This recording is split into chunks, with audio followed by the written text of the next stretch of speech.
everyone. It's great to be back in Dayton, or as I like to say, America. Where I live currently, Washington, D.C., the Washington, D.C. area, we have a lot of bugs, similar to the ones you've got flying around. We also have cicadas in Washington, D.C. So thank you for the background music. It's like a DJ, little backbeat going on.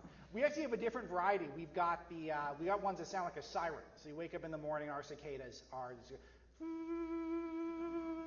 It's very funny to see my terrier mix go outside to take a whiz early in the morning, and he gets out there and just all of a sudden. He figures it out, though. He's a bright guy. He's bright. He's a bright little boy. Well, anyway, thanks so much for having me here. I'm thrilled to be here and talk about the book. And there's, of course, I want to thank a lot of people who made this possible. Mike and Raya Whalen, who did a great job.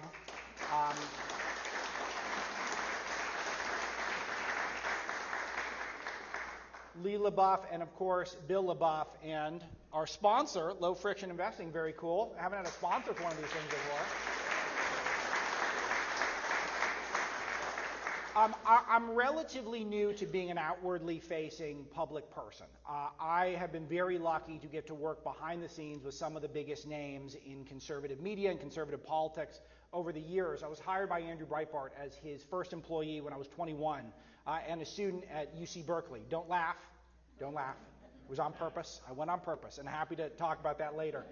More recently, I felt it necessary to be more open and be out there personally, and so I host a SiriusXM show, Breitbart News Daily, 6 a.m. Eastern every weekday, which I know some of you have come up and said you listen, which is terrific. Thank you.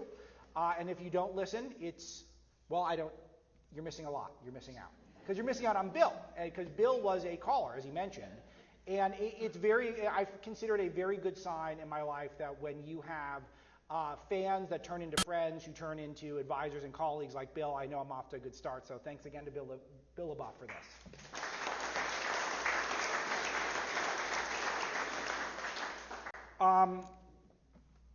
Okay, one more cicada comment.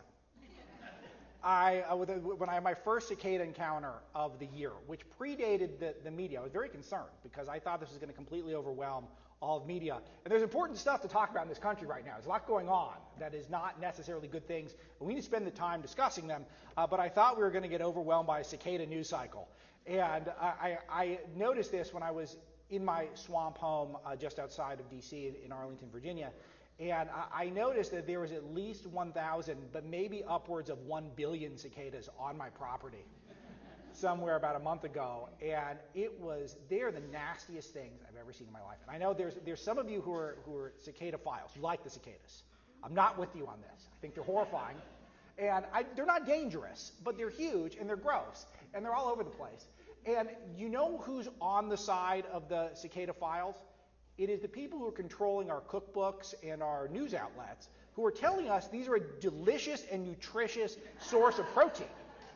So when you hear people, and it's all coming from the richest people in the world, Bill Gates wants us to eat bugs, and it's not a myth and conspiracy that people on the right talk about, oh, the left wants us to eat bugs, the globalists want us to eat bugs.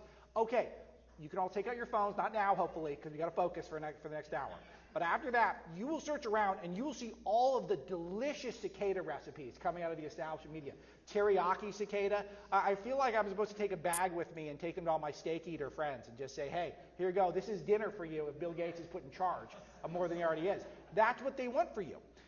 And this is actually an interesting segue to the book, Breaking the News. And I would love, could you guys grab me one? I would love to have a prop. And there is even a custom book plate in there, which Bill and Elizabeth Moore, our Vice President of Culture or of Communications at Breitbart, put out there. So there's a custom book plate. I'm doing the talk radio pose, which is you probably can't see it. I'm doing this one. Like, you're not allowed to have a talk show unless you're really good at doing this. It's preferential if you have a co-host to go back to back, so you're both doing this. It's the only pose. We talk show hosts, because we're not out there publicly. We're just a voice in the airwaves. So that's all we know is just that move. So that's in there. And sudden, thank you.